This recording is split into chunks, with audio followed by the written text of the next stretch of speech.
तब श्री जानकी जी ने अपनी प्राण सखी चंद्रकला जी की ओर देखा और चंद्रकला जी समझ गई कि मुझे धरती पर जाना पड़ेगा। किशोरी जी के वियोग में व्यथित होकर, राम जी के वियोग में व्यथित होकर के चंद्रकला जी मूर्छित हो गई। भगवान की सेवा छोड़ के जाना पड़ेगा।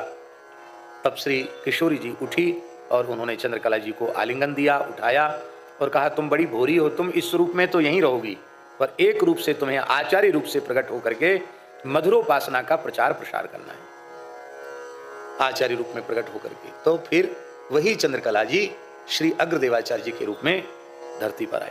लेकिन एक समस्या थी। समस्या ये थी कि चंद्रकला जी को गर्भ में धारण करने की क्षमता उस समय किसी नारी में नहीं थी। किस दंपति के माध्यम से वो धरती पर आवे? बोले ऐसी तो किसी में पात्रता ही नहीं दिखाई पड़ रही है जो चंद्रकला जी का पिता माता बने। तब कहा कोई बात नहीं। जानकी जी ने कहा तुम इसी स्वरूप में जाओ, किसी के गर्भ से जन्म लेने की आवश्यकता नहीं है। और फाल्गुन शुक्ला द्वितीया को सखी स्वरूप में गलता पीठ के आकाश तक आई हैं चंद्रकला जी। और जैसे ही पहारी जी के निकट आई हैं, 12 वर्ष के बटुक ब्रह्मचारी के रूप में प्रकट हो गई है। और भगवान श्री कृष्णदास पहारी जी के चरणों में साष्टांग प्रणाम किया। पहारी जी ने कहा कि हम तो तुम्हारी राह ही देख रहे थे। बहुत अच्छा, वो तो जानते हैं कौन है ये, कैसे आई है। विधिवत पंच संस्कार दिया और नाम रखा श्री अग्रदास। क्यों नाम अग्रदास रखा? चंद्रकला जी का एक नाम अग्र अली भी है। अग्र माने ये सर्वेश्वरी हैं, सबकी स्वामिनी हैं, आचार्या हैं, अग्रगामिनी हैं, इसलिए एक नाम चंद्रकला जी का क्या है? अग्र अली। क्या नाम है? और ये उन्हीं के स्वरूप हैं, इसलिए उनके गुरुदेव ने उनका नाम रखा श्री अग्रदास, ये नाम रखा। रामचरितमानस में भी ये संकेत गोस्वामी जी ने किया है।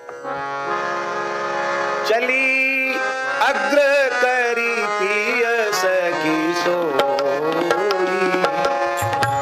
चली अग्र करी पिय सखी सोई, प्रीति पुरातन लखै न कोई, प्रीति पुरातन लखै न कोई,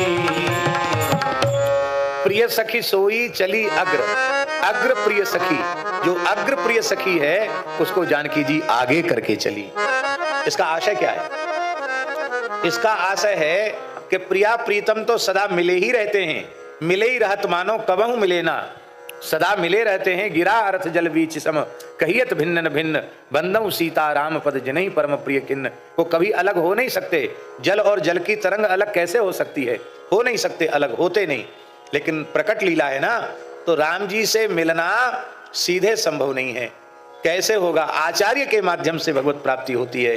इसलिए आचार्य स्वरूपा चंद्रकला जी को आगे करके जानकी जी राम जी से मिल लेंगे। ये आदर्श रखा कि आचार्य के माध्यम से, संत सदगुरु के माध्यम से जीव भगवान की सन्निधि को प्राप्त करता है। क्योंकि वेद में लिखा है आचार्यवान पुरुषो वेद, आचार्य निष्ठ गुरुनिष्ठ पुरुष ही भगवत तत्व का बोध प्राप्त कर सकता है। आचार्यवान पुरुषो वेद। वो अग्रदेवाचार्य जी महाराज गलता विराजे और फिर श्री पहारी जी की आज्ञा से ही एक प्रसंग है, बहुत विस्तृत चरित्र है।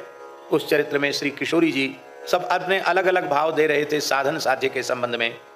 पर श्री अग्र स्वामी जी ने कहा कि हमको तो न कोई साधन का बोध है और न साध्य का बोध है। हमको तो लगता है कि बिना कृपा के न साधन की प्राप्ति होती है और न बिना कृपा के साध्य की प्राप्ति होती है। इस मार्ग में, प्रेम के पथ में कृपा ही मूल है। अब योगी लोग योग की बात कहते थे, ज्ञानी लोग ज्ञान की बात कहते थे, कर्मकांडी लोग कर्मकांड की बात कहते थे। अग्रदेवाचार्य जी ने कहा कि मेरा विचार तो ये गलता जी की घटना है। तो लोगों ने कहा कि आपका ये व्यक्तिगत भाव है, इसमें प्रमाण क्या है? तब वो बड़े धर्म संकट में पड़े कि मैं क्या प्रमाण दूं। तब उन्होंने श्री किशोरी जी का स्मरण किया और महाराज अष्ट सखियों के सहित किशोरी जी प्रकट हो गई और उन्होंने कहा कि इस गोष्ठी में जिसने जो कुछ विचार दिए हैं वो सब के सब शास्त्रीय विचार होने के कारण ठीक हैं, लेकिन मैं अग्र अली जी के विचार से सहमत हूं। मेरे विचार से ये जो इन्होंने कहा है कि साधन और साध्य दोनों की प्राप्ति कृपा के बिना नहीं होती है, इसलिए इस पथ में कृपा ही मूल है, यही सिद्धांत सही है। और यह कहने के बाद कहा अग्र स्वामी जी को, अब मेरी आज्ञा है कि तुम रेवासा में जाकर के विराजो, वहां तुम्हें हमारे नित्य रास का अनुभव होगा, वहीं तुम्हें मेरा निरंतर मेरे प्रियतम के सहित सखियों के सहित नित्य विहार का अनुभव होगा। अब तुम वहीं रहो। तब आप वहां से चले हैं रेवासा में। लगभग 200 गाय उनके साथ थी। कितनी गाय थी? और श्री पयहारी जी ने अपने सेव्य ठाकुर जानकी नाथ जी उनको प्रदान कर दिए। जानकी नाथ जी को पालकी में विराजमान करके, और लगभग 200 गाय थी और 200-300 संत थे साथ में, पूरी जमात थी, जमात लेकर के चले हैं। अब तो पानी की सुविधा राजस्थान में भी हो गई है। पहले कोई जमाना ऐसा भी था कि लोग कहते थे महाराज घी जितना चाहो उतना खर्च कर दो, पानी हिसाब से खर्च करना है, घी से भी ज्यादा कीमती पानी। ऐसा राजस्थान का इलाका था। तो संतों की जमात और श्री जानकीनाथ भगवान चल रहे थे। ऐसे रेतीले क्षेत्र में, रेगिस्तान के क्षेत्र में पहुंच गए, जहां दूर दूर तक कहीं पानी नहीं था। रेत के टीवा ही टीवा, जिनको हमारे यहाँ राजस्थान में धौरा कहते हैं, धौरा ही धौरा। ये तो धौरा की धरती है राजस्थान की, धौरे ही धौरे थे, पानी कहीं था नहीं।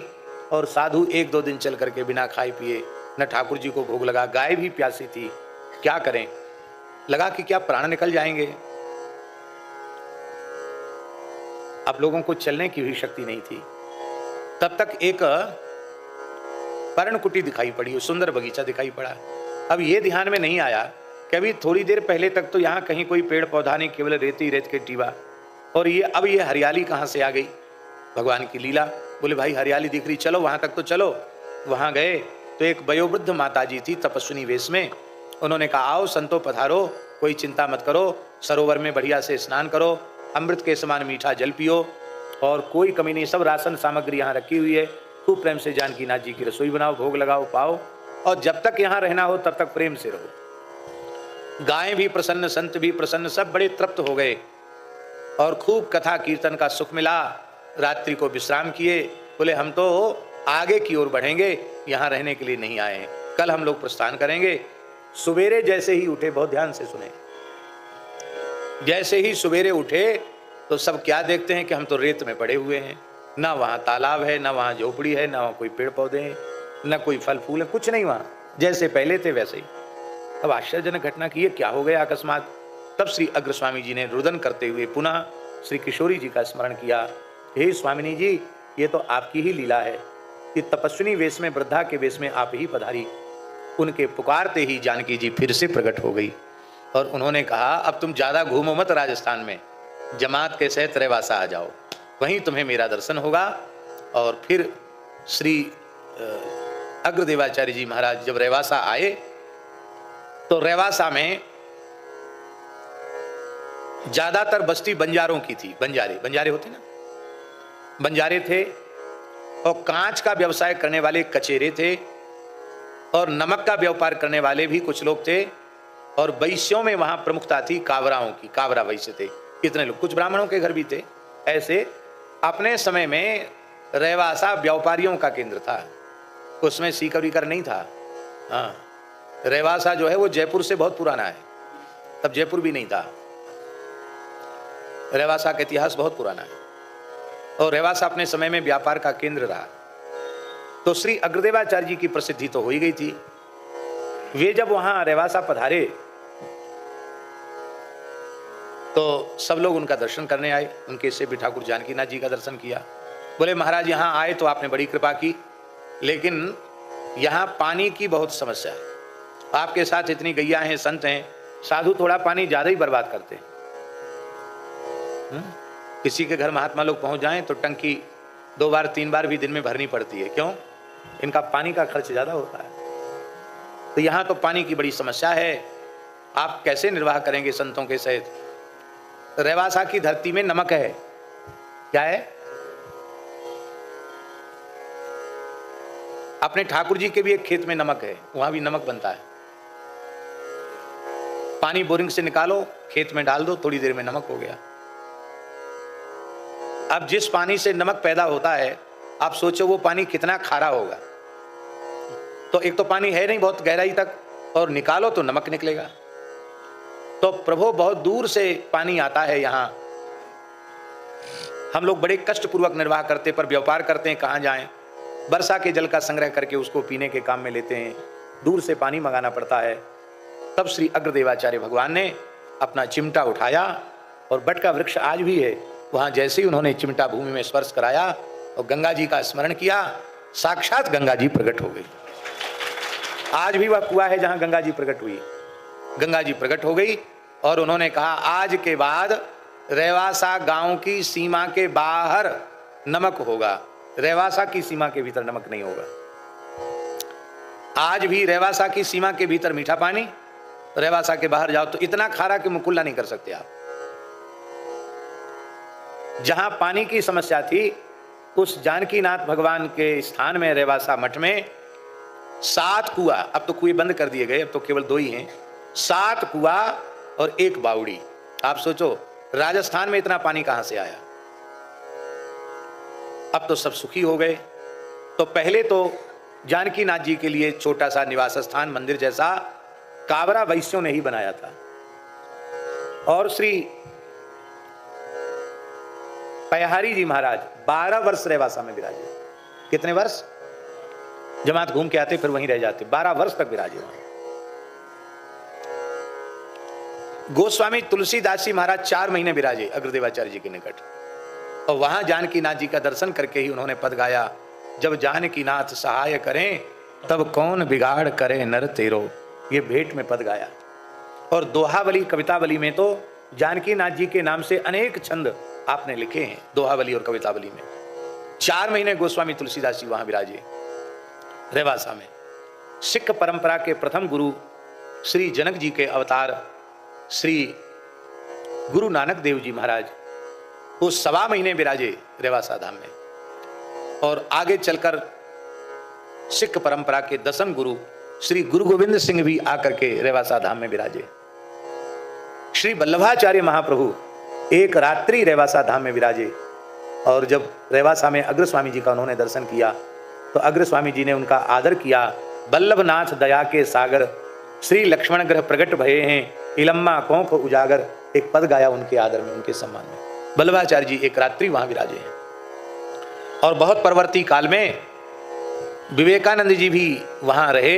अपनी डायरी में विवेकानंद जी ने लिखा है कि मैं खेतड़ी, राजस्थान खेतड़ी है, खेतड़ी से पैदल चल करके आया जीण माता शक्ति का स्थान है, जीण माता आया। मैं बहुत भूखा था, वहाँ के पंडा पुजारियों से मैंने भोजन मांगा, लेकिन उन्होंने साफ मना कर दिया। और वो अपनी डायरी में लिख रहे हैं विवेकानंद जी, कहा तुम कायस्थ जाति के सन्यासी हो, कायस्थ को सन्यास लेने का अधिकार कब से हो गया, हम तुमको कुछ नहीं देंगे खाने के लिए, आगे जाओ।